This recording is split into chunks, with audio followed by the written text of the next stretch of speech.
Joining us right now on the Daily Dose, we are bringing back some friends of the Dose, and we're going to be taking a look at what has been a wild offseason and what we might expect tomorrow night and into the weekend in the 2022 NFL Draft. First up, we have Mike from Castle Rock, who has joined us a number of times to talk all things sports and is now in a much better mood these days because the Broncos actually might be interesting again. Mike, thank you so much for joining us today. It's always fun. It's interesting that you could pick just about any month of the year and still talk the NFL. It's just year round. It's constant. Joining us also, the veteran, Larry from Centennial, is joining us today on the Dose. You know, Larry missed our Super Bowl recap. He had some sort of an incident with a moose or something. I don't know exactly what went on, but he is back. We are excited to have him. Larry, thank you so much for joining us today. Thanks, Clint. It's good to be back. Sorry I missed the Super Bowl recap. Love to hear it though. So good job. Thank you. Thank you. Yeah. Daily Dose I-Team president Big Rob is out and about. He is the hardest working man in show business. So he is, I don't know, he's taking care of some things this week, but we'll be catching up with him very, very soon. Trust me on this. But gentlemen, this NFL offseason has been insane. We have seen wild moves. We have had surprises. I don't know if I can remember an offseason with this many crazy storylines in the NFL, not like this. It might be the greatest offseason that I can remember. It has been that good. First and foremost, we have seen quarterback movement like we have never seen before. The Seattle Seahawks pack up Pro Bowl quarterback Russell Wilson. They ship him to Denver. The Atlanta Falcons, they gave up on Matt Ryan finally. He goes to Indy. The New Orleans Saints bring back Jameis Winston. The Cleveland Browns take a huge risk by dealing for former Houston Texans quarterback Deshaun Watson amid all of his legal issues. And then the big move, the Washington Commanders go get Carson Wentz. Mike, which of these moves do you think is the most impactful? Just quarterbacks. We will go into a couple other things in a minute, but just quarterbacks. What are the most impactful moves that you're seeing so far this offseason? It's going to be a total homer move, but Yeah. It 100% is Russell Wilson to Denver. I mean, last couple of years, we've been saying this team is a good quarterback away from being in the playoffs. And they didn't just get a good quarterback. They got a great quarterback. Yeah. A great young offense around him, a defense that is still very good, top 10, maybe, probably. It literally lit a fire in this community here. It's hands down got to be Russell Wilson. Well, and you see Russell, and he's that guy. He's going to be at all the events. He's going to show up and take his offensive lineman to dinner. He's just that guy. He's already, putting himself out into the community hard. We're seeing him everywhere right now. Russ is just out there. Larry, which one of these moves in the offseason has stood out to you the most as far as quarterbacks? Wilson, a close, well, maybe not even a close second, but Deshaun Watson deal is a big deal. Yeah, it is. The whole contract implications that's spreading around, that will spread around, guaranteed, like we've not seen before. What Houston got in return, what Cleveland gave up, and he's still, is still a question mark. That's crazy to me that deal went down to the degree it did. I think overall it's the biggest deal, of course, here in Denver, and you don't see that very often, right? Yeah. People, teams just don't give up on primetime quarterbacks. Just doesn't happen. So close second. Yeah, and that's a really interesting one because we know he kind of got cleared, but he's got some other legal things out there. And we don't know what the NFL is going to do with him. And there's a lot of things still have to be sorted through concerning Deshaun Watson. We're going to talk about one of those things they're going to have to sort through that's going to be interesting. Like we talked about, we have seen this massive shift in quarterback power, and most all of it has come over to the AFC. We've got Josh Allen in Buffalo. We've got Patrick Mahomes in KC, Russell Wilson now in Denver, Joe Burrow in Cincinnati, Lamar Jackson in Baltimore, now Deshaun Watson in Cleveland, maybe Justin Herbert in Los Angeles with the Chargers. That is a ton And the quarterback Raiders, talent. And the Raiders invested in Carr. Yeah, and they re-up his deal and they bring in a little bit of help for him. On the NFC side, you've got Aaron Rodgers in Green Bay. I'm going to talk a little more about Tom Brady in Tampa. Matt Stafford in LA. I guess Dak in Dallas. Other than that, what do you even have in the NFC? There's not a lot over there. Well, people keep wanting to make a big deal out of Kyler Murray, who hasn't he's been around for a couple of minutes and hasn't really proven anything, I don't think, but they're trying, right? Yeah, that's another one, and that's a good point, because he's a guy that's easy to get excited about, but we've seen it now the last 2 years. They kind of get a read on him, and I don't know if they just start waving their hands more, but all of a sudden he looks really short the further into the season we get. And I don't know if that's, by accident. It kind of seems like it doesn't. Fellas, I want to do something real quick, and I'm going to spring this on you. I did not give you any preparation for this whatsoever, but I'm going to spring something on you real quick. I want to do a quick draft of the AFC quarterbacks, and we're not going to do all of them. We're going to do maybe 7 or 8 of them. But Mike, if you were on the clock and you could pick any quarterback to build your team around in the AFC only, who would your first pick be? Oh boy. A year ago, it would have been an easier answer for me, but this last year made it tough. I'm probably going to buck the trend. I'm going to say Josh Allen. See, I don't think you're bucking the trend. I think that's the guy. I would have gone with Josh Allen too. If he had anything resembling a defense this last year, he might have been, playing in a Super Bowl. Larry, you've got the number 2 pick in the AFC. Who would you be picking number 2? I guess I'd have to go with Mahomes. Yeah. I would too. I do think teams have got him figured out a little bit. Seems like they're starting to figure him out a little more. Yeah. Yeah. That improvisation that he always used to, connect on seems to have not worked out as much as it did. But still, you can't argue with his athleticism. No, you're right.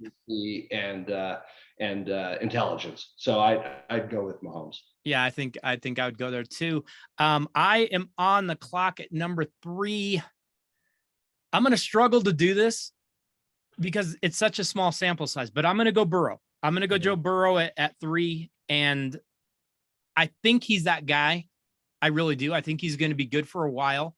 But I also know guys that, go to that Super Bowl, get trounced. A lot of them never, ever go back. But I'll go Burrow at 3. Mike, you're up at 4, and you might have the most interesting pick of the whole thing right now, because who would you take it for? I do. First of all, I like your pick at 3. I say this on every one of our podcasts. I've loved Burrow since he was his last year in college there. Boy, it is a toss-up. It is neck and neck for me. Maybe because of the more mobility, I'm going to go Wilson. Yeah, I would too. That was who I kind of had penciled in there. Russ is off the board. Larry, you're up at number 5. A couple still very good quarterbacks out there. Who would you go at number 5? Yeah, it gets harder, right? Way harder. as we getting tougher along. Every pick. Yeah. Yeah. I guess I'd go with Herbert. Yeah, I could understand that. I think I probably would too, with his youth and some of the things he can do. Yeah, I think what we've seen, like not a ton, right? But the Chargers, he's done some good stuff with the Chargers, right? Yeah. So I based on youth and what we've seen, I'd go with Herbert. I'd feel okay about that. I will go next, and there's a couple guys I could take here, but I think I would probably go Lamar next. Mm-hmm. He is an MVP. Still, sometimes you wonder, can he sit back and pick apart a defense? But I would probably go Lamar here. I think everybody's going to get maybe one more pick here. Mike, you're up next. And again, you've got a tough pick. To be honest with you, it kind of falls off a cliff now, doesn't it? It does. It really does. I mean, it really does. He plays well for that team. Yeah. I think he's a bit underrated. I'm going Tannehill. Okay. All right. Mike goes Tannehill at number 7. Larry, you are up at number 8. Who are you going to take? I'll take Lawrence. Trevor Lawrence, I don't know. Oh, wow. That's a bold move. Yeah, I think there's, not slim pickings, like, you could go with some established stuff, Yeah. but Yeah. I just think in terms of skill, Potential. Yeah. potential for sure. And that's all it really is, right? I mean, Yeah. who knows how good a quarterback anybody is playing for Jacksonville, but based on how he came out and I'll do that. It's not based on his, what he's done. What he's done. Right? Yeah. Yep. So I've got the 9th pick, and there's a couple ways I can go. I can go Matt Ryan, although the last few years he has not looked very strong. I can go Mac Jones, who looked good at times last year. I could even go Deshaun Watson, but I don't know if I trust him being on the field. Mhm. For that reason, I'll probably go Derek Carr. Yeah. Which Yeah. brings us to our next point. With all this quarterback movement, the 4 AFC West teams are in the top 9. Mhm. Yeah. I was thinking about this the other day. The AFC West is loaded with quarterbacks. You've got Mahomes, you've got Wilson, you've got Herbert, you've got Carr. In the AFC West now, you have 17 Pro Bowls, you have 2 Super Bowl wins, you have 7 times the Offensive Player of the Year, 3 times the Offensive Rookie of the Year. This division is insane. I was trying to think of a time when a division was this stacked with quarterback talent. In the late 70s, early 80s, the AFC Central, which doesn't even exist anymore, was really strong. The Pittsburgh Steelers had Terry Bradshaw. The Bengals had Kenny Anderson. The Houston Oilers had Dan Pastorini, and the Cleveland Browns had Brian Sipe. That's a pretty good group there. At that time, there was just 4 in that division. In the mid-80s, it was again the AFC Central. You had Boomer in Cincinnati. You had Bernie Kosar in Cleveland, Warren Moon in Houston, Mark Malone in Pittsburgh. In the early 90s, you had the AFC East, which again kind of sounds weird, but you had Jim Kelly in Buffalo, Dan Marino in Miami, Ken O'Brien with the Jets, Jeff George with Indianapolis, and Hugh Millen with those New England Patriots. But I am trying to think of a time there has been this much talent at quarterback in one division. And it's tough. There hasn't been. And here's the thing too. You mentioned all the accolades for those guys, but look at the supporting cast around every one of them. Yeah. It's ridiculous. The AFC West is going to be insane this year. Well, and I think it was smart, right? Like, I think it was smart of the Raiders to lock Carr up. Yeah. I think the Broncos obviously scored a home run. Mahomes has been there, and Herbert is there too. So that's like you're kind of set up for a long time. I'm sure we'll get into it, but we know that there's no infusion of QB talent coming out of the draft. So what you got is what you got here for the time being and maybe the near future. So anybody who scored in terms of securing a quarterback in the AFC West did just that. I think it's stacked and they're kind of locked up for at least the next couple seasons, right? Yeah. Speaking of that, Larry, and let's stick with you. Here's the question, I guess, that I'm thinking about. Does the AFC West dominate, or do they beat each other up? A little of both, probably. Right? Yeah. I think they do beat each other up. We've seen it time and time again, specifically, with the Patriots. Man, if you can get through your division with, easy wins, then it's great, right? I think the AFC West will beat each other up, and then it'll come back, to lock injuries, things like that. Yeah. But the top team coming out of the AFC West is going to be, favored somewhat, maybe with some other teams, obviously, but you've got to think that the division winner going through that division, regardless of what the injury outlook looks like, would be kind of favored. Yeah, they'll be tested for sure. I guess probably going to have a 10-win team in the AFC West miss the playoffs. You very easily could, and the division winner may be going on the road. Yeah, real easily. It's only the 1 seed now. Right. So the 1 seed gets that home advantage. Everyone else is going on the road, and I don't know if the West is going to be able to get a 1 seed because they're going to beat each other up and you're going to take some losses. Might be a little bit tough. Fellas, in all this quarterback movement, we have 2 quarterbacks that are pretty much completely forgotten. Mike, what in the world did the Cleveland Browns do with Baker Mayfield? I don't know. That is such an interesting thing. There are teams out there that are quarterback starved. Yeah. And nobody has raised their hand and said, hey, we like him. We'll take him. Yeah. I mean, has anybody even offered a 3rd round? I don't know. I haven't heard that behind the scenes. I haven't heard of any movement there at all. And here's the deal. Cleveland may be playing it smart. Well, I think they are. Deshaun can't play this year. Mm-hmm. Well, and yeah, Baker, you're right. Baker couldn't play last year. No, you're right. And if Deshaun is sitting, you do need a starter. Yep. I think he is being kept because they desperately need him. He's not the only guy we've forgotten about, though. Larry, what do the San Francisco 49ers do with Jimmy Garoppolo? Because they've got Trey Lance sitting there. I'm sure they want to move on to him. Is there another quarterback that gets less respect than Jimmy G? Like, no. Everybody's like, I want a new deal. I want a new contract. I want this. And Jimmy G's just like, I've won a lot of games over here. Like, I've gone to the Super Bowl. Like, he's done some, he hasn't been good, but he's done some good things. Yeah. He's forgotten.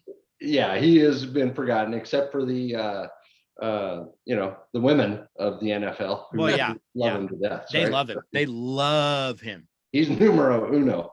But yeah, and I think it's a little bit different in that scenario because San Francisco's kind of doesn't know what to do, right? Like we're assuming that the Cleveland has a plan, right? Like let's keep Baker because we might need him.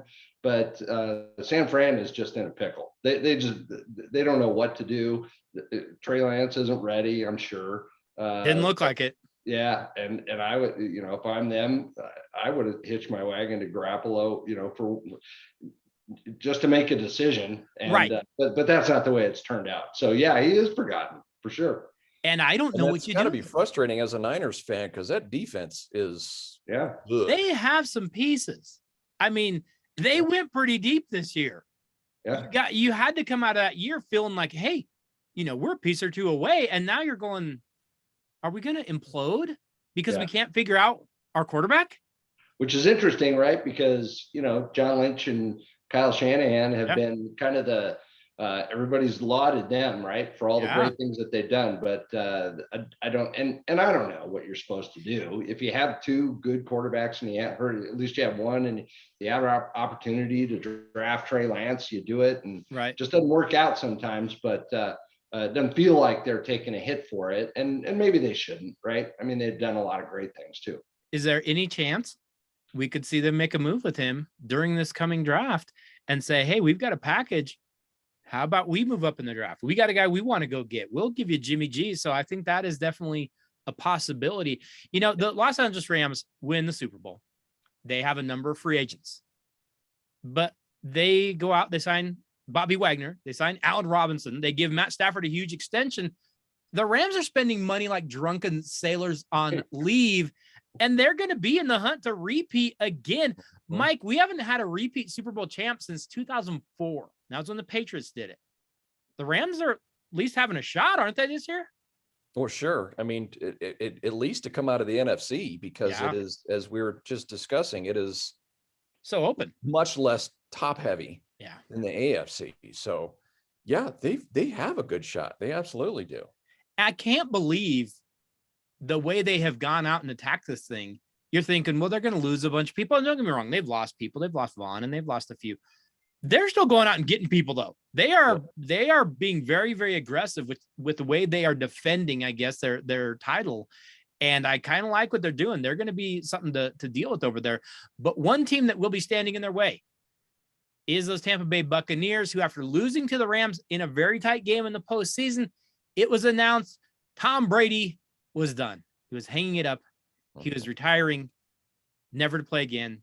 He got sick of his wife and kids in like 2 weeks. Tom is back, but head coach Bruce Arians is not back. He retired. He left defensive coordinator Todd Bowles in charge, which means, honestly, Tom Brady is completely running that offense.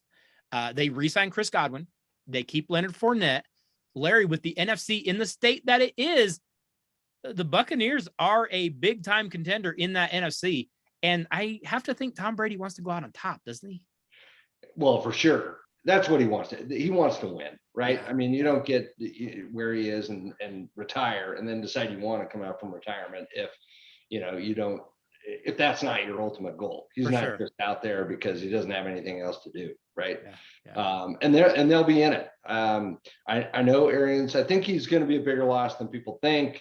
I do think Brady is kind of somewhat running the offense, and I think that's going to be trickier than he probably thinks it will be, right? But yeah, I think they're a strong team. I don't know off the top of my head if they had any major losses. I don't consider Gronk a major loss, and I think he is retired, right?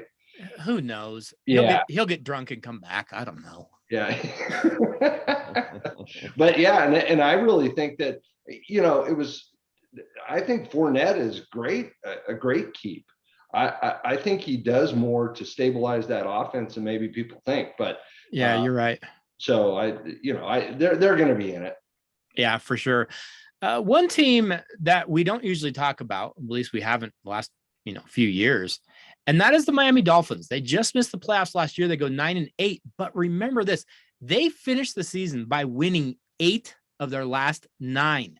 Season ends, they miss the playoffs. They fire head coach Brian Flores. They sign a guy that wears a pocket protector in Mike McDaniel. Then they go make a monster deal for wide receiver Tyreek Hill from Kansas City. And I'll be honest, I'm not fully sold on this team just yet, but make no mistake, they have a ton of speed. They have a little nerd head coach that might know how to use that speed. Mike, can Tua Tagovailoa really be a franchise quarterback and really make Miami an actual contender? That is the biggest question, because they surrounded him with some talent. So they got a lot of unknowns there, though. Yeah, they do. I mean, he was showing some progress last year. Signing Teddy, I think, as a backup who knows his role as a backup and will mentor him, I think, is a big deal. But the coach, I honestly never heard of him before. Does he come in and have the Sean McVay influence, or is right. Who knows? That's such a mystery. Well, and he's a guy that when you hear it and you see him, you go. But when you hear people talk about it and some of the reviews from players, you're like, did they find something here? I don't know. I don't know what to think. I look at that like he's either going to be great or he's going to be horrible. I don't know if there's any in between, and you don't know, can he manage? He's a young guy, kind of a bizarre story. But when we were coaching high school basketball with Russ McKinstry, Mike McDaniel went to our high school, and he was outside of Russ's office after every game, kind of, hey, coach, maybe you should think about this, or hey, maybe you should think. He's just that guy. He's just a little nerd. He's a dorky kid. He's Aurora. He ended up going, I think, to Yale and playing wide receiver out there. He's just kind of that guy. Going to be very interesting to see if he can coach up Tua, because like Mike said, there are some pieces there. And if Tua can be that guy, Miami might be stealing a playoff spot from somebody we're totally penciling in right now. But you just don't know. They're going to be very interesting to watch. We have thought this was coming for a number of years, but it did finally happen. The Atlanta Falcons have quit. They traded away Matt Ryan. I think they're going to go with Marcus Mariota. Not really sure. They are honestly one of the worst franchises in the NFL historically, and they are going to be in for some rough years. Larry, are the Atlanta Falcons the Colorado Rockies of the NFL? I don't know.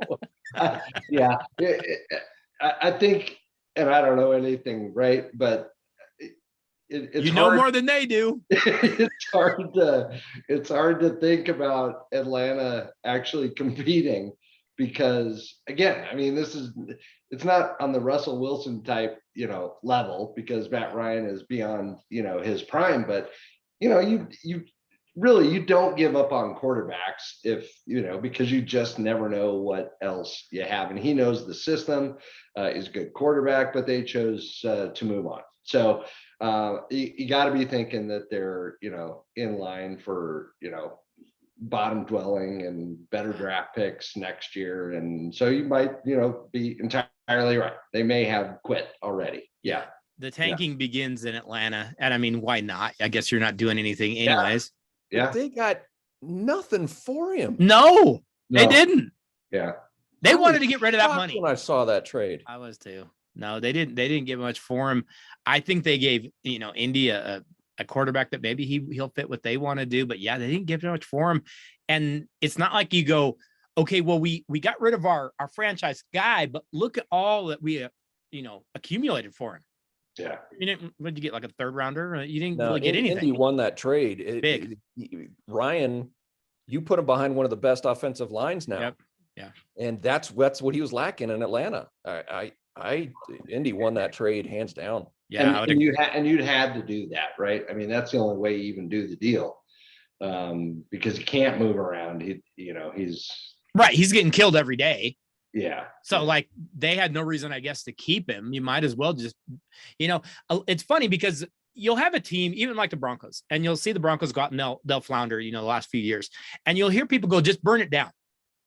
Keep in mind, this is what that looks like. Yeah. When you burn it down, it looks like Atlanta, and they're going to be horrible. They don't have any players. So be careful what you wish for. I know a lot of times as sports fans, we like to get mad and kick the Legos across the room, but it makes a big, big mess. One more story I want to touch on real quick before we jump into a couple of the things we've got lined up for these gentlemen today. A little bit of news came out last week, and that is that San Francisco, I guess, do everything wide receiver Deebo Samuel says he no longer wants to be a San Francisco 49er. We talked a little bit about Jimmy G, talked a little bit about Trey Lance. He says he wants to be traded. Mike, we're seeing this more and more. A player's like, I don't like the situation. I don't want to have to deal with a young quarterback or whatever we're doing here.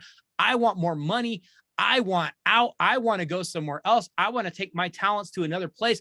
Mike, is LeBron James to blame for all this?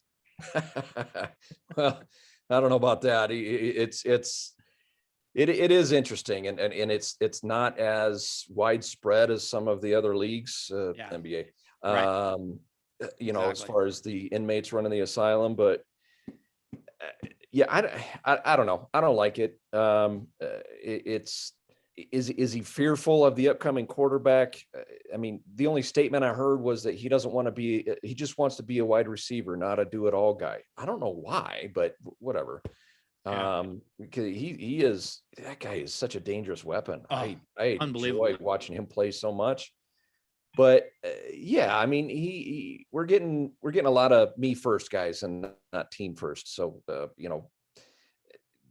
does he not want to stay and develop? What if Lance turns out to be a phenom, right, or something? Well, and you have some good pieces there. It's not like he's there going, well, I'm a one-man team. No, you've got some things there.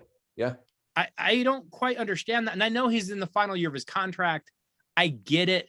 But wouldn't you be saying, hey, re-up me? I'm ready to go. Let's build this. Let's go. I don't know if I get that mentality. Maybe I'm just, get off my lawn guy, but I don't know. It just kind of feels weird to me. Larry, am I out of my mind telling the kids to get off my lawn already? No, well, and it doesn't surprise anybody that, he's a wide receiver, right? Like inevitably when you see folks do that, they come from that position more often than not. No, you're right. And he does deserve more money.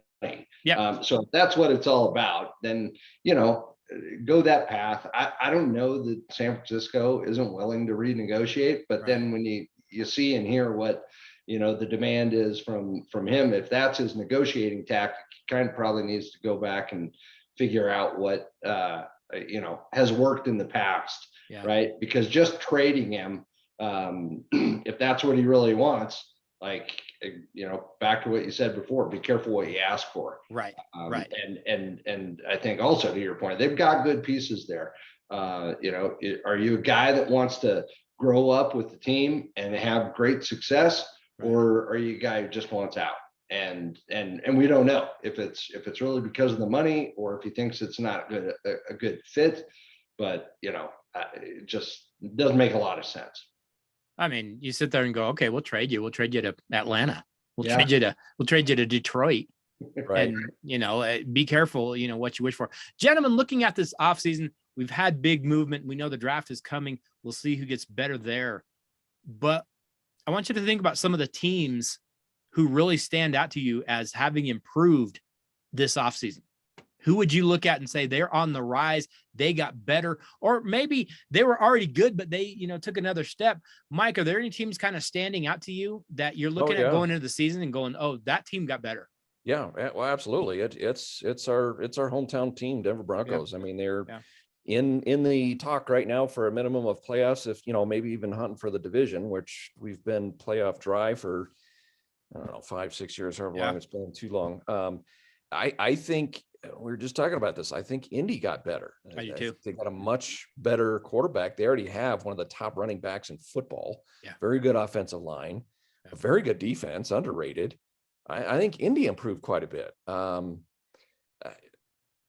Chargers, I mean, they might have with the additions that they made. There's a lot of teams that got better, and some that we're going to touch on those. Have it on the other end. We're going to go to that in just a minute. Yeah. Larry, what teams do you like that got better? And I know you're going to be a fan of what Denver did. How could you not be? But who do you like that improved?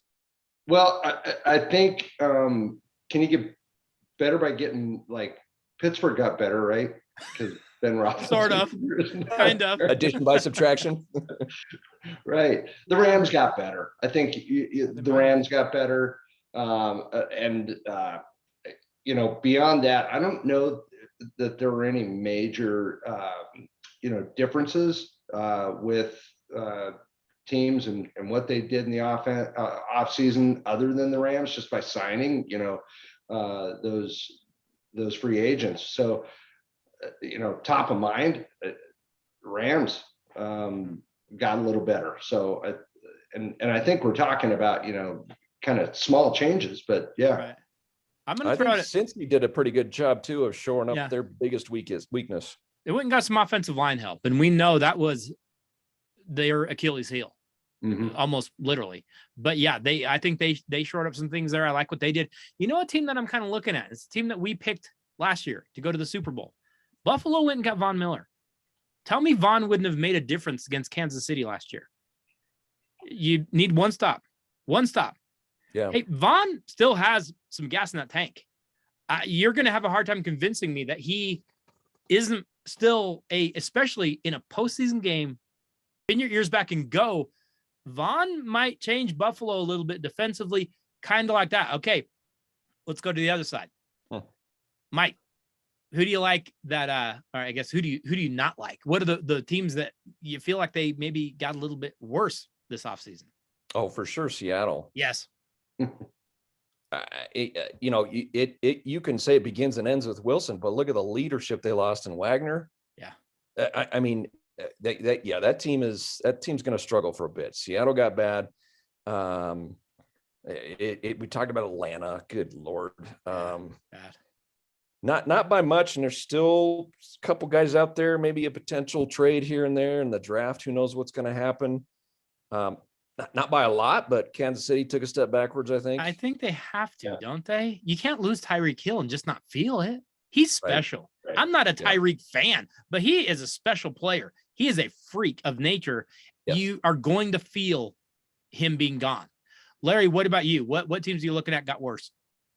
Well, I was going to say Kansas City for sure, right? Like Tyreek Hill definitely impacts a game plan, right? So if you have to concentrate on him, then that makes it easier for Kansas City. So it'll be different for them to try and replace that, because I think that's been a luxury that, that they've had. He doesn't get the ball every play, but you have to, you just have to plan for him, right? Yeah. And then Green Bay, right? Yeah, they did. You're right. They lose Devontae Adams and I don't think I don't think that relationship is good to begin. No, it can't be, can it? with Aaron Rodgers, right? Yeah. Yeah. Like there's now when he gets on the field, he'll play, but Of course. you know, those types of things, I think, have an influence on you know, on, you know, your attitude or demeanor or whatever it is. So he'll go play, but I don't think that, you know, that he's out there, you know, like he was before, maybe. Right. And then, of course, losing the big wide receiver is huge. Like that. I mean, best wide receiver in the league, right? Yeah. You can't lose that and not feel it. Not feel it. And they already were kind of short on weapons for him. Right. Lose a huge one. That's going to be felt. You know, Mike talked about Seattle, and it's funny because when the trade went down, I actually heard from a couple of Seattle fans emailing, you know, the Dose and stuff, and they're like, "Well, I just hope you know that that Russell Wilson isn't as good as he used to be." And I said, "Well, I hope you know Drew Lock has never been good and is never going to be good." And like, if you think, well, hey, Denver didn't have a lot of coaching for Drew Lock. No, I get it. They didn't. He had, you know, different coordinator, and also he's dumb as a box of rocks. And there's no way to step around that. He's not a quarterback with any presence whatsoever. Yeah. He didn't have it. Yeah. And so coach you him up all you want. Yeah, and you do have to wonder if they're looking at Locke as like the quarterback Right. here, or if they have something else planned. They're, you know, you see all the mock drafts that they have Seattle maybe taking a quarterback, but again, if they do take a quarterback and Locke is still the best quarterback on your team, then yeah, not good. Not good. You know, that NFC East, I'm a little concerned about that. Washington goes out and get Carson Wentz. And I look at Carson and I go, that is not the guy that used to be Carson Wentz. I think I might rather have Ryan Fitzpatrick than I would Wentz. Dallas lost some guys and they didn't replace them. How do you lose Randy Gregory? How do you lose Amari Cooper? I wonder if Dallas took a little bit of a step back. Yeah. Not that they were, you know, great. They got knocked out of the playoffs early last year and disappointed everyone. Tackle too. And lost their tackle. Yeah, you're right. So, yeah, there's a few teams out there. Okay, fellas, let's move forward to the NFL draft. The 2022 NFL draft begins tomorrow, Thursday night, 6 p.m. here, Mountain Standard Time in Las Vegas, Nevada. The Jacksonville Jaguars hold the top pick in the draft, and they desperately need it. Yeah, because, you know, isn't that an annual tradition now? Yes, every year. But, you know, it's kind of interesting because in a year of one of the greatest off seasons ever, is this one of the worst drafts ever? We don't have a group of sexy top players that we're going, hey, I can't wait to see where they end up. We don't have, you know, this quarterback that we're all going, oh, man, where's he going to go? Where's this running back going to end up? We don't have this. I would say this year's draft reminds me a little bit of 2013. And I don't know if you remember that, but the Kansas City Chiefs took Central Michigan offensive lineman Eric Fisher with the top pick. The Jaguars then took Luke Joeckel with the next pick. And the Miami Dolphins then took Deion Jordan. That is an awful first three picks. That's terrible. Having said that, don't forget in 2013, you had Travis Kelce come out. You had Corral Patterson come out, DeAndre Hopkins, Keenan Allen, Tyrann Mathieu. So, like, there's hope. You can find some people. But right now, we're going to take a look at this NFL draft a little bit and kind of see if we can figure out maybe where some teams are going to go. Like I said, this is not a strong quarterback class. It's just not. We have a few guys that could be selected early, but I'm not completely sold on this quarterback class at all. We have Pitt quarterback Kenny Pickett and his little tiny baby hands. Hey, Pickett is solid. He doesn't make horrible choices for the most part. He completes a high percentage of his passes, but every once in a while, he kind of thinks he's Brett Favre. Like, he'll think he's a gunslinger. He'll try to force a pass into coverage where he shouldn't. He doesn't have a huge arm. He's okay. He's a nice B+, I guess. That doesn't mean he won't be a solid pro. He just might need the right situation. I don't know if he's going to come in and change your team. If I was going to compare him to someone, maybe it is someone like a Derek Carr. I don't know. Larry, would Pickett and his toddler-sized hands scare you off at all? Yeah, I don't know that his hands would scare me. Yeah. But you know, anything about, I think, you know, well, when I reviewed the recruiting tape, yeah, Yeah. It's a lot of hit and miss. Right. I think just considering taking, somebody of his caliber high in the draft, that's what would scare me. Yeah. Right. So whether it be Kenny Pickett or any of the others, unless you're a team that absolutely needs a quarterback and your plan is to plug him in, have him take their lumps, so, if that's your plan, then you take the best, the one that, you've evaluated as being the best. And that if that's Pickett, you do it.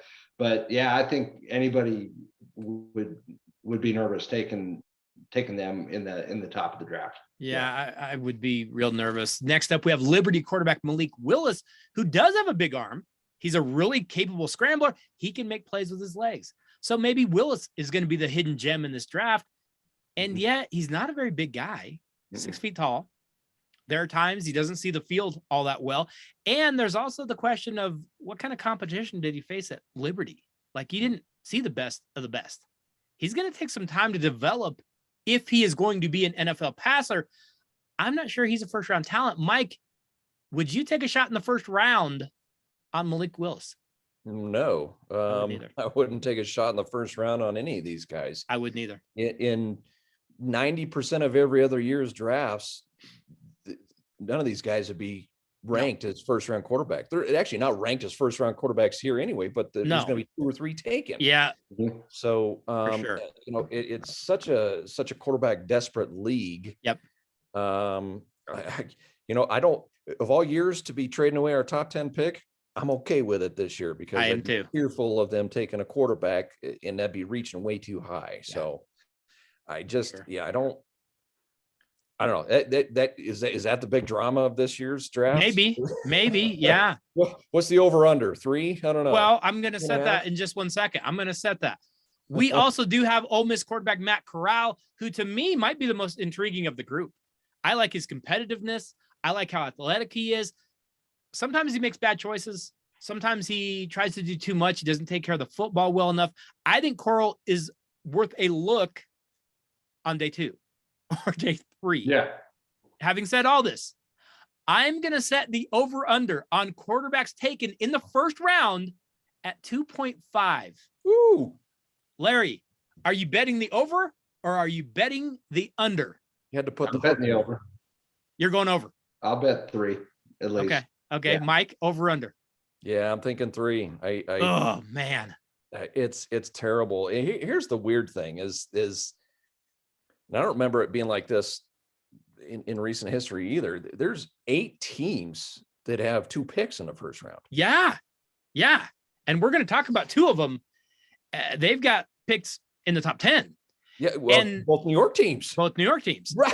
And so do you see someone take a flyer and That's say, hey, we've got 2, who cares? Yep. Yeah, you might be right. I think we could see 3. And it's funny to me, and we talk about this every year, but teams will watch all the tape.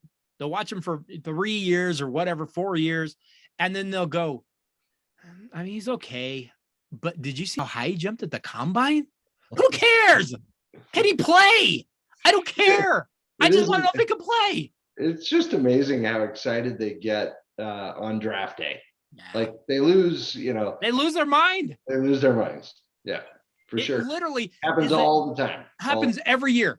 Every year, people fall in love with a player or specifically a quarterback based on how they looked in a pro day against an assistant coach with a broom instead of how they looked for 3 years playing football. And they get scared, right? I mean, teams get scared that what if we miss him? What if we miss they're him? Going to miss out on, right? Yeah. Like Malik is the perfect example. Could he be that guy?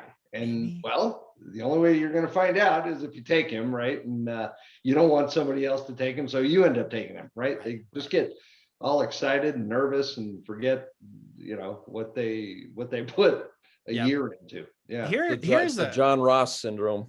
Yeah. Yeah. They fall in love with a guy at a combine and they go, well, maybe he's going to be that guy. Maybe he probably isn't. Here's one of my concerns about Malik. And I like some of what I saw. If he fell to the right spot and you could develop him and you weren't in a hurry to put him on the field, I kind of like what he could bring to the table. We have seen Russell Wilson, Kyler Murray, Baker Mayfield, all get drafted very, very early, all shorter guys, 6 foot and maybe under. You can't convince me every year there's just a 6 foot quarterback that's great. We don't have a history. And I'm not asking for John Elway 6'8" guys, but there's not a history of huge success by smaller quarterbacks. There's not very many of them. You left out Johnny Manziel too. No, you're right. Because Johnny was another smaller guy, did nothing, but people were like, hey, he might be special. He might, but probably not. Right. And so I would be, I don't know, a little bit cautious. Don't forget, we do also have North Carolina's Sam Howell, Cincinnati's Desmond Ridder, Iowa State's Brock Purdy, who knows of the Daily Dose because every time I watch him, he sucks. So I don't know how he knows, but he knows. We will see how this quarterback class shapes up. The Carolina Panthers, Pittsburgh Steelers, Seattle Seahawks, not to mention a few other teams, they've all got to be looking in the first round, though. They have to be looking because they're going to be desperate for someone. Another position to watch in this draft is the wide receiver position. There are some game changers in this draft. You've got USC's Drake London. Ohio State has a couple of kids coming out, Garrett Wilson and Chris Olave. Alabama has Jamison Williams. Sky Moore is a kid out of Western Michigan. He puts up some crazy speed numbers. I think this draft has some really good quality wide receivers, but I don't know how deep it is. I think you're going to get maybe 2 or 3 rounds in, and you're going to see that start to fall off a cliff, where the strength of this draft to me is edge rusher, pass rusher, offensive lineman a little bit, not the great left tackle, but the, hey, solid guard, decent center, good right tackle. Maybe he grows into something else. I think that's where the strength of this draft could be. Defensive backs will be very, very good. Mike, I'm going to put you on the spot. You are the Jacksonville Jaguars. You have the very first pick of the 2022 NFL draft. Hey, they have needs everywhere. Where do you think you go with that top pick? I don't know. It honestly, it kind of sucks to have the number 1 pick this year. It really does. A report out. Somebody asked that, I don't know if it was the GM or somebody in the organization. They said, yet nobody has called us about trading this pick. See, that's the problem. Because you say, well, trade down. Well, no one wants it. Yeah. I mean, do you take an Evan Neal and solidify one of the tackle spots? Do you take an exciting edge rusher and, Thibodeau or Hutchinson? Right. You've got some options there. You know what? You got to build. You and I are on the same boat here. You got to build from the inside out. And you got to protect your franchise quarterback. I'd go tackle. I would too. I think I'd go Evan Neal for that reason. Larry, what are your thoughts there? You're the Jags. Where do you go? 100%. I mean, if you got a franchise quarterback, I think you have to, that's your foundation. Yeah. You got to protect him. You're going nowhere. You're doing nothing if the guy can't, if he's, running for his life. So you got to protect him at all costs. Start building that O-line. And a lot of times it's hard to pick that guy because, hey, there's another sexy pick on the board. This year there's not. For sure. There's not a real sexy pick on the board. So maybe this is the year that you do go, oh, okay, it's not sexy, but it's going to pay off later. We go get an Evan Neal, or we go get one of those, tackles that are on the board. We talked about this just a little bit. The New York Jets and the New York Giants are in a very similar position. They hold a pair of top 10 picks. The Jets have the number 4 and the number 10 pick. The Giants have the number 5 and the number 7 pick. And both teams have a ton of things they need. They've got a lot of positions to fill. The Jets have the higher pick at number 4, but the Giants probably have a little more value with 2 in the top 7. Do we have any faith whatsoever that either one of these franchises is going to make the draft really pay off? Because it should. They should come out of this going, we feel great about our future. Why do I just know that one, if not both, we're going to come out and go, yeah, you didn't really get what you should have gotten out of that. Mike, do you have any faith in the Jets or the Giants right now? No, not really. There's a reason why they're picking in the top 10. I mean, they've got multiple because of trades and whatnot, but yeah, I don't know. I mean, to be honest with you, I think the best scenario for either one of them is to take, because they have needs at every position. Yeah. Take your best player available. Agreed. At your higher pick. Yep. Trade your lower pick and get more picks. Yeah. Because they both need a ton of stuff. So I'd be surprised if both of them end up picking in the top 10. It may happen. I don't know, but yeah, I don't know. But both those franchises are kind of A mess. right now. Yeah, they are. And we know, we talked about it last year, why they go out and the Giants go out and get offensive line help. They wanted to go sexy and it didn't really pay off. I know they would love to kill Dave Gettleman somewhere along the lines. But Larry, do you have any reason for hope for either the Jets or the Giants, or are we just going to go, yeah, let's see how they screw this up? No, I don't know what their front offices really are thinking. Hopefully, if they're thinking, like Mike said, take best player available. Best player. Right? Yep. Don't screw it up. Yep. This is a huge opportunity. If you just use those the way that you should use them, right? That neither of these teams are winning the Super or one, player away from winning the Super Bowl next year. Right. So use it the way it should be used. Yeah. Take the proven best player that you can get, have them for, 5+ years. And you don't have to worry about that, hopefully, right? Given that you're taking these guys and where you are in the draft. But yeah, if you get enticed by the sexy pick, or I don't know who that is, but if you do, and then they're going to screw it up. Yeah. I could see either one of them doing that. There are a couple of sleepers I want people to kind of keep in mind. I'm not sold on any of the quarterbacks, but I'll give you two players. Memphis wide receiver Calvin Austin, probably going to be a Friday or a Saturday guy, probably Saturday. He's so little. He's 5'8", he's 170. He is electric. He could be a slot guy, but he could be a special teams guy. Performed very, very well at the Senior Bowl. And I know it's a blue blood program, but Clemson quarterback Mario Goodrich, he's going to be a steal for whoever gets him because he didn't get all the press. He can play. He's a big kid, didn't allow a touchdown in 2021. Great instincts and one of those guys that just has a nose for the ball. He just knows how to play football. Couple names to keep in mind. Fellas, we are coming down to the end of our draft preview, and I don't want to drill down on every single pick and do a mock draft. We kind of talked about some of the best players that are out there. But to finish off, we're going to go full homer here. Our beloved Denver Broncos, what are we hoping that they do this weekend? Hey, they've already exceeded our goals by going and getting a bona fide quarterback. But they have a number of needs they still need to fill. They don't have a first-round pick because of the Russell Wilson trade, but they have a number 2. They have 2 number 3s. They have 2 number 4s, a 5, a 6, and 2 7s. So that is 9 total picks as things at least stand right now. Are there any positions or maybe even specific players that you're looking at and saying, hey, that would be a nice fit here in Denver? There's a couple different ways they can go. But Mike, do you have any players that you're looking at or just position that you're looking at and saying, man, I really hope Denver goes and gets this? Yeah, you're going to need the positions that they need. Yeah. It's hard not to, you're going to have to steal somebody or find a gem since you're not picking in the first round. We need a middle linebacker. Right. Yes. And I think by the time we pick late in the second, you're probably going to be down to the 4th or 5th ranked guy. Right. Which may or may not turn out. I don't know. They need offensive line depth. Yep. For sure. Definitely. And in this division with these, like we were talking about at the beginning, with these quarterbacks and all this talent, they need defensive backs. Yes, they do. It's more depth. I think those are the top 3 things. I'd be happy if they came away with some good production there. Last year, his first year as GM, I think he hit a home run with the draft.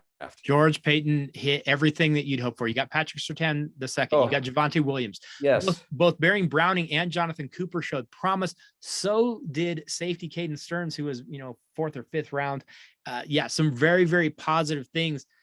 I don't think we see Payton take a quarterback again this year. He didn't take one last year. I don't think he's going to do it this year. If he does, it's going to be very, very late and probably very meaningless on some level. Larry, do you have anything that you're looking at out of the Broncos and you're going, man, I hope they address this, or maybe you've got a specific player that you'd like them to go after?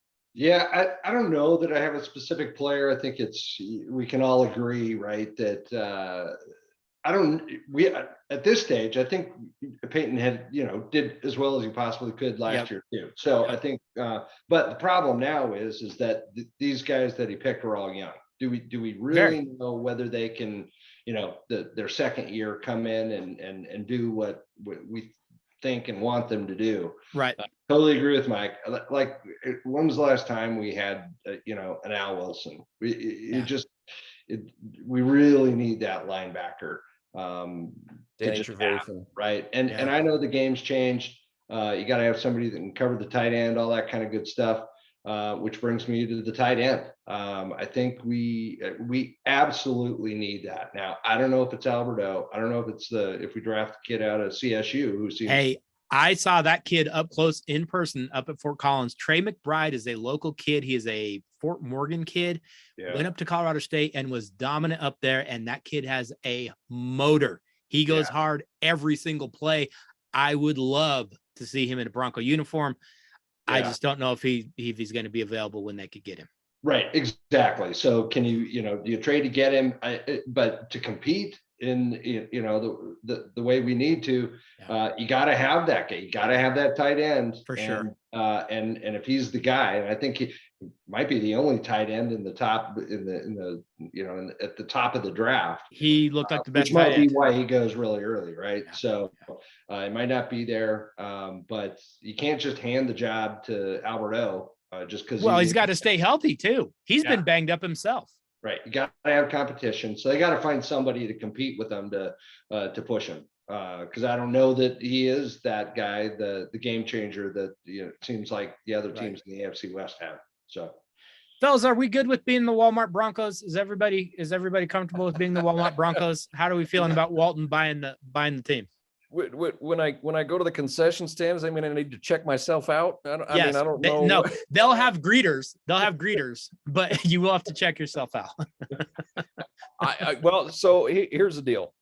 Kroenke is a Walmart family too, and look what he's done with the Avalanche. Look what he's done with the Los Angeles Rams. What's going on out there?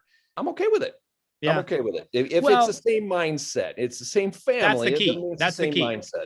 Yeah, because hey, he's got big money. He'll be the richest owner in the NFL. But like you said, is he going to be a good owner? There's a lot of rich owners that are terrible. Right. He'd have to prove that he's good. The money is exciting. I think that is at least promising. And that we could probably go get official jerseys at Walmart was kind of cool. But well, the guy's pushing 80, right? So you got to wonder if he's in it because it's a passion of his, or is he in it to make money? What we know about the Walmarts are that they like to make money. They make money, and I'd hate to have it come down to that. And there's also a problem of comparison, right? We're not going to get another Pat Bowlen. There is no other Pat Bowlen out there. So we're going to get a different type of owner. I'd like an owner that's got a lot of money, that like money, no object. Yeah, right? Agreed. But I also I don't know that we want this particular owner being the one calling the shots, because I just don't know how interested I don't want a Jerry Jones. Exactly. No, and I also don't want a Mumford family that says, well, we're making enough money. We don't need to win. Exactly. We're making money. So difference between rich owner and good owner. And that could be a very, very big difference. Fellas, I am hoping that we can run this back next week and do this again and take a look at how this draft actually goes. Maybe look at some way too early winners and losers. Maybe look at how this draft kind of shaped up. Is everyone good to do this again next week and kind of recap what we did see in the draft and then going forward, going into training camp? Everybody good to join us? I think Big Rob is in next week. 100%. Okay, let's plan on it. And maybe Clint, you can carve out a couple of seconds to, say congratulations to those DU Pioneers. All right. There we go. What they do? Was it number 9, Larry? I don't know. Just, another national championship, Number 9, right? Yeah. Yep. The number of titles match the number of people watching on TV. Hey, congrats to the DU. Finally, those poor kids at DU had a break in their life go their way. all those Minnesota kids. Right. All those trust fund kids finally had a break. Yeah. Congrats to DU. Hey, speaking of hockey, Yeah, I don't want to talk about newfound interest in hockey, by the way. You know what it is? I see you now on social media. Oh, yeah. You're at a game. I'm going to the Avs games. Yeah. You know what it is? My wife loves the Avalanche and she keeps dragging me to hockey games, but we go to see them play Carolina last week, and we see just a shootout, one of the funnest games I've probably ever been to in my life. And my kids are like, Dad, is that how every Avs game is? And I was like, yeah. I don't have the heart to tell them, and no, it's not. You saw something amazing, but yeah, we've been going to a few Avalanche games because unlike the Nuggets, they actually, are good and play hard. We won't even bring up the Nuggets on this podcast today because I don't want to make myself sick. But next week we won't have to either. So. Yeah, exactly. They'll be done. But hey, the Avs are coming. They are going to be a contender for that Stanley Cup, which should be very exciting for us here in Denver. Hey, I want to say thank you both so much for joining us for our NFL draft preview and kind of our offseason recap. Looking forward to doing this again next week and see if we can make sense of what takes place over the next few days in that NFL draft. Larry, do you have any closing thoughts for us? I don't. Well, just go. Man of many words. Right. I can always count on Larry for a closing thought. No. Just looking forward to it. I am really excited. Mike said it at the beginning. Things have changed around here in Denver. Yeah, for things sure. have totally changed. Yep. Went to do seat improvement at the stadium the other day. Nothing. Your seat didn't burn down, did it? It did not burn down. Good. All right. You weren't eligible either, Larry, huh?